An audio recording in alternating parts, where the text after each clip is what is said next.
Alright, ladies and gentlemen, I'm here on the show, and I'm here to talk about some MLB news, so we're going to get right into it here. We're going to talk about more with the Juan Soto thing, some more stuff about that. Let's, yeah. I talked about last night in the video, I done a separate video of Juan Soto and trade to the Yankees on my YouTube channel, obviously, so if you haven't watched that video, go watch it. I gave my thoughts on it. So, I'm going to go through all the news from last night and today from Jon Morosi. So, let's get into it. So, sources. Free agent right-handed pitcher Robert Stephenson is drawing broad interest throughout the industry this week, with the Dodgers, Angels, Yankees, and Rangers among the clubs involved. So, those are 4 teams that are released, and there might be a few other teams also interested in a Stephenson. Stephenson, 30, had a 0.678 whip in 42 games with the Rays this year.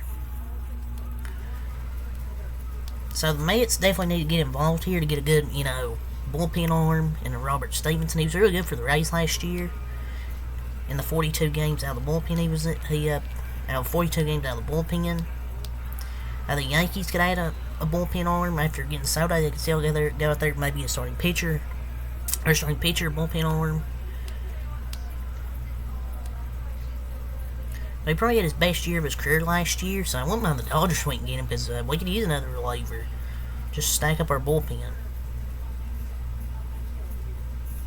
So yeah, it's that about Robert Stephenson. Free agent Tony Kemp presents a unique skill set after finishing with more walks than strikeouts in 2023 while setting a career high with 15 stolen bases.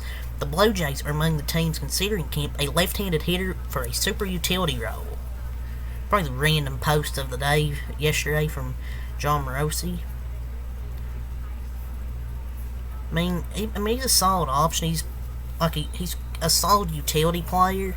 He's a lefty bat, hustles, he's versatile, so won't be surprised if the Blue Jays win, get him to be like a utility man.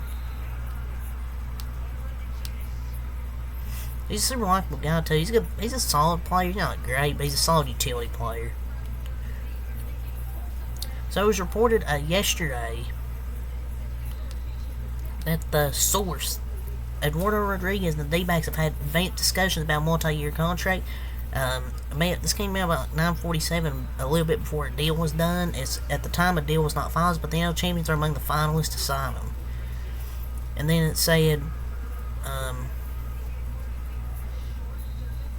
and then it came out from Jeff Passan. I believe that Eduardo Rodriguez signed. I believe it was like a 4-year, $80 million contract, $20 million per year. So I think it's a good deal for the D-backs. Go out there and get their starting pitcher added to their rotation with Merrill Kelly, Zach Gallen, and Brandon Pfaadt. Really love that move. So, Jeimer Candelario is engaged in ongoing discussions with the Reds, as Mike DePortes reported last night, and Cincinnati has emerged as the leader to sign the free agent infielder. If Candelario joins the Reds, they'd likely trade an infielder before opening day. I feel like they might trade Jonathan India. If they go out there and get Candelario, they might trade Jonathan India. They were trading India because they didn't have a spot from in the infield, but they're looking at signing another infielder. Maybe another right-handed bat, but they have like 20 infielders on rookie contracts. They don't really need to have a log jam at the freaking infield. So, Juan Soto is a, quote, future Hall of Famer, A.J. Preller said during the press conference where he announced the blockbuster trade. And 10 teams, this is why I'm talking about this, 10 teams contacted the Padres to express interest in Soto before the field narrowed to 3 suitors near the end. I wonder who the other 2 suitors were. The Jays and Cubs would be my guess. No chance they would trade him in division. Well, the Blue Jays are in division. Wait a minute.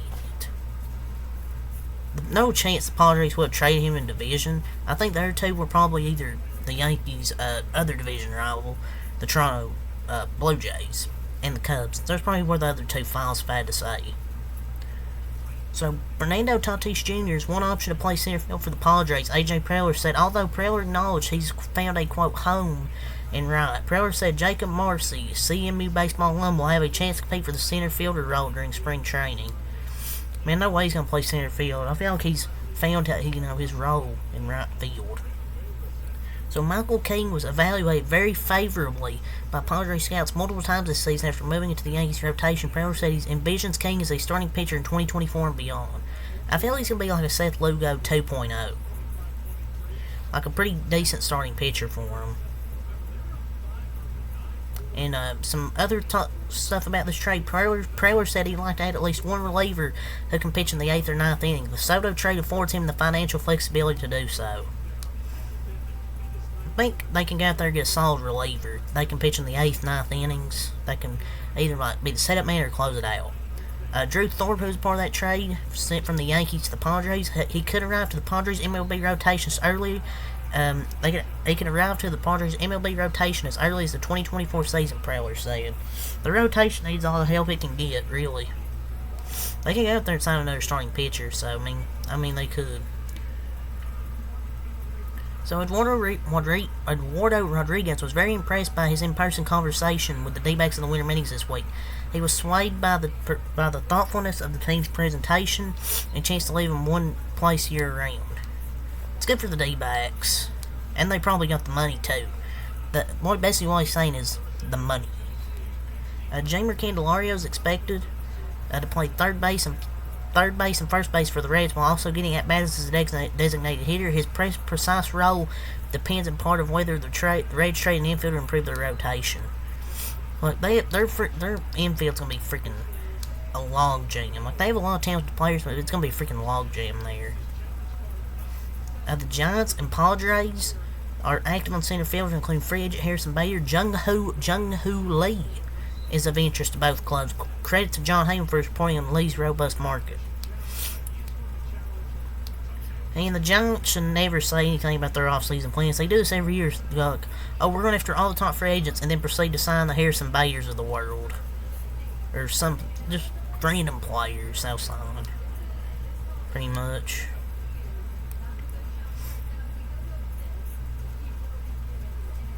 So the Red Sox had shown interest in bringing back Eduardo Rodriguez, but preferred to wait on Yamamoto and Imanga.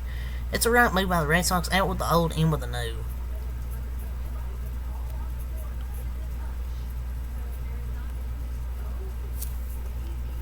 But the Jeimer Candelario to the Reds deal is 3 years, $45 million. I mean, I get they need pitching, but they're probably trading an infielder for a pitcher, if I had to guess. Jonathan India for pitching, but yeah. That's really all I have to say for the MLB stuff. Just waiting for Shohei Ohtani to sign. And whenever he signs, I'll do a separate video. I'm not going to do it in an MLB news video. I'll do it separately, just like the Juan Soto deal, because that's a big trade. So I'll just do a separate video. Whenever Shohei signs, yeah, expect a video. So yeah, until next month, peace.